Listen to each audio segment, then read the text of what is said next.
Coaching అవసరం అసలు IAS అవ్వడానికి? సార్ సివిల్ సర్వీసెస్ లో జనరల్ స్టడీస్ కోచింగ్ నువ్వు తీసుకోలేదేమో నా డౌట్. తీసుకున్నా? నేను తీసుకోలేదు. నేను తీసుకోలేదు. అండ్ ఓన్లీ ఒక మెంటరింగ్ అను XYZ అని నా దగ్గర రావడం తప్ప. అంతే తప్ప నేను ఇంకెక్కడ కోచింగ్ అనేది అయితే తీసుకోలేదు. అండ్ ఇప్పుడు చెప్పాలంటే యాక్చువల్ గా ఒక యావరేజ్ గ్రాస్పింగ్ పవర్ లేకపోతే అర్థం చేసుకునే పర్సన్ ఎవరైతే ఉన్నారనుకోండి, మనం అసలు చెప్పేది ఏంటి, ఎన్సీఆర్టీస్ తోటి స్టార్ట్ చేయండి అని అంటారు కదా.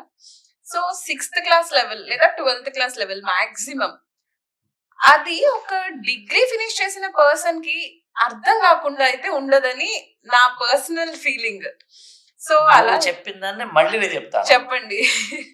డిగ్రీ ఆల్రెడీ కంప్లీట్ చేసిన వాడివి 6వ తరగతి నుంచి ఇంటర్మీడియట్ వరకు ఉన్న టెక్స్ట్ బుక్ని మళ్ళీ ఎవరో చెప్పాలి అంటే ఎలా రావాలి?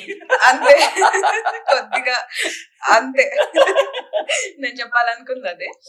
సో మనకి ఒక క్లారిటీ అనేది వచ్చేసిన తర్వాత యాక్చువల్ గా ఫ్యాక్ట్ ఏంటంటే, మీ లక్ష్మీకాంత్ అవ్వనివ్వండి, లేకపోతే స్పెక్ట్రమ్ అవ్వనివ్వండి, ఆర్ మేబీ ఎకానమీ ఆల్సో, ఇలాంటి సబ్జెక్ట్స్, జాగ్రఫీ, ఇవన్నీ మనం దాన్ని అప్లికేషన్ లాగా యూజ్ చేసే దట్ కంటెంట్ ఏదైతే ఉందో అది చాలా లిమిటెడ్.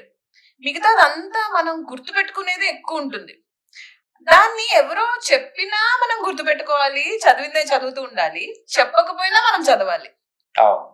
ఓన్లీ థింగ్ మనకి ఎలా చదవాలో తెలిస్తే చాలు. అది గనక మనం ఫస్ట్ అర్థం చేసుకోగలిగాం అనుకోండి, ప్రాబబ్లీ మేబీ ఓల్డ్ క్వశ్చన్స్ చూసో, లేకపోతే కొన్ని ఓరియంటేషన్ క్లాసెస్ లాంటివి ఏమన్నా చూసో, ఇప్పుడు ఈ ప్రెసెంట్ డేస్ లో గనక మనం చూస్తున్నాం అనుకోండి, ఆల్మోస్ట్ యూట్యూబ్ లో ఉన్న ఫ్రీ కంటెంట్ కోచింగ్ ఇన్స్టిట్యూట్స్ కూడా ఇవ్వలేకపోతున్నాయి. Everything is so free. కానీ ఇంకా బెస్ట్ కంటెంట్ కూడా వస్తుంది మనకు అందులోంచి. We have the option to pick which is good for us. మనకి ఏది బాగా అర్థమవుతుంది, ఇంక్లూడింగ్ ఎవరి వాయిస్ నచ్చుతుంది, వాళ్ళకి మనం అట్రాక్ట్ అవుతున్నాం, అవి కూడా మనం కన్సిడర్ చేసి మనం ఒక పర్టికులర్ పర్సన్ ని చూస్ చేసుకోవచ్చు క్లాస్ వినేటప్పుడు. సో అంత అవైలబిలిటీ ఆఫ్ ఇన్ఫర్మేషన్ ఉన్నప్పుడు ఎక్కడికో వెళ్ళి మనం కోచింగ్ తీసుకోవాలని నేను అనుకోవట్లేదు. బట్ ఓన్లీ థింగ్ ఏంటంటే, మనకు ఆ అంబియన్స్ క్రియేట్ అవ్వాలి.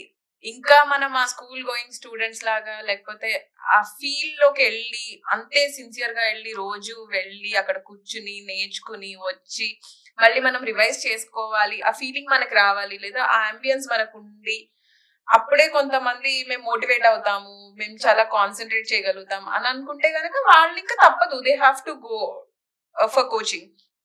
అండ్ తర్వాత ఇంకొక విషయం ఏంటి అంటే, not all the subjects are easy for everybody.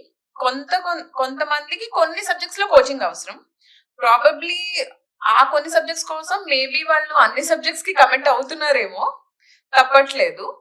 And in addition to this, ఇది మాత్రమే కాదు, కోచింగ్ విషయానికి వస్తే గనక especially for working professionals or those with limited amount of time, వాళ్ళు ఏం చెప్తారంటే ఆల్మోస్ట్ 4 hours మేము క్లాసెస్ విని ఎగ్జాస్ట్ అయిపోతున్నాం, after that they have to go back to their work. అలాంటి వాళ్ళు రివైజ్ చేయట్లేదు, లైక్ ఆ కోచింగ్ క్లాస్ లో విన్నదే రివైజ్ చేయట్లేదు. చెయ్యనప్పుడు వచ్చే గ్యాప్ అనేది ఎక్కువ అయిపోతుంది అనమాట. సో ఆఫ్టర్ 1 month సబ్జెక్ట్ అంతా అయిపోయిన తర్వాత వాళ్ళు మళ్ళీ ఫస్ట్ డే వాళ్ళ నోట్స్ వాళ్ళే ఓపెన్ చేసుకుంటే వాళ్ళకి ఏం గుర్తుండట్లేదు. సో అలాంటి వాళ్ళకి మేము కూడా ఓపెన్ గానే ఏం చెప్తామంటే, మీకు టైం లిమిటెడ్ ఉంటే you better go for self study. Only A particular subject అయితే మీకు అస్సలు అర్థం కావట్లేదో దానికి మాత్రమే మీరు వీడియోస్ చూడండి, దానికి మాత్రమే, లేకపోతే ఎవరితోనో ఎక్స్ప్లెయిన్ చేయించుకోండి. అంతేగాని మొత్తం మీ టైం అంతా అక్కడే స్పెండ్ చేసేసి తర్వాత ఏది ఫినిష్ అవ్వలేదని చెప్పి after 1 year you're coming back to us and నేను కోచింగ్ అంతా అటెండ్ అయిపోయాను, నాకేం గుర్తు లేదు అని చెప్తారు. సెకండ్ మళ్ళీ ఏమడుగుతారంటే, మేము మళ్ళీ కోచింగ్ జాయిన్ అవ్వాలా, ఎందుకంటే అక్కడ సరిగ్గా చెప్పలేదేమో అందుకే మాకు గుర్తులేదని అనుకుంటారు. కానీ మీకు గుర్తులేని రీజన్ ఏంటంటే మీరు రివైజ్ చేయట్లేదు. You are not making any attempt or effort from your side to revise or maybe to practice something from what you have learned. So అవన్నీ చేయనప్పుడు మీకు ఇంకో అలాంటి కోచింగ్ ఇన్స్టిట్యూట్స్ ఎన్ని జాయిన్ మీకు గుర్తుండదు.